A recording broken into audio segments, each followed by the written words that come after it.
एक बार बुद्ध एक गांव से गुजर रहे थे, लेकिन उस गांव में लोगों के बीच गौतम बुद्ध को लेकर गलत धारणा थी, जिस कारण वो बुद्ध को अपना दुश्मन मानते थे। जब उस गांव में बुद्ध आए तो गांव वाले उन्हें बहुत भला बुरा कहने लगे और बदुआएं देने लगे। लेकिन इसके बावजूद भी बुद्ध गांव वालों की बात शांति से और मुस्कुराकर चुपचाप सुनते रहे। गांव वालों ने देखा कि उनकी बातों का बुद्ध पर कोई असर नहीं हो रहा है और वे विनम्रता से उनकी बातें सुन रहे हैं। गांव वाले जब बोलते बोलते थक गए तो आखिर में बुद्ध ने कहा कि यदि आप सभी की बातें समाप्त हो गई हो तो मैं अब प्रस्थान करूं। बुद्ध की बात सुनकर गांव वाले हैरान रह गए। लेकिन उस भीड़ में एक व्यक्ति ने बुद्ध से कहा कि हमने तुम्हारी कोई प्रसन्नता नहीं की है, हम तुम्हें बदुआएं दे रहे हैं।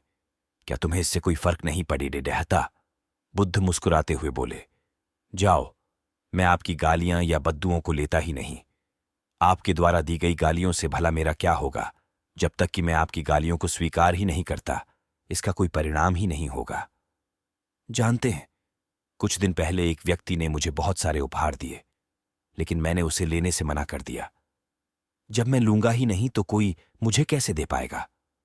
बुद्ध ने पूछा, बताइए, अगर मैंने उपहार नहीं लिया तो उपहार देने वाले व्यक्ति ने क्या किया होगा? भीड़ में से किसी ने कहा, व्यक्ति ने अपने उपहार को अपने पास रख लिया होगा। बुद्ध ने कहा, मुझे आप सब पर इसलिए दया आती है क्योंकि मैं आपकी इन गालियों को लेने में असमर्थ हूं और आपकी ये गालियां आपके पास ही रह जाएगी। इस कहानी से हमें यह सीख मिलती है कि हम अक्सर अपने दुखों का कारण दूसरों को समझते हैं, लेकिन असल में यह हम पर ही निर्भर करता है कि हम वास्तव में क्या लेना चाहते हैं, खुशी या गम, उदासी या मुस्कान। यकीन मानिए, ये छोटी सी कहानी जीवन में एक बड़ा बदलाव ला सकती है।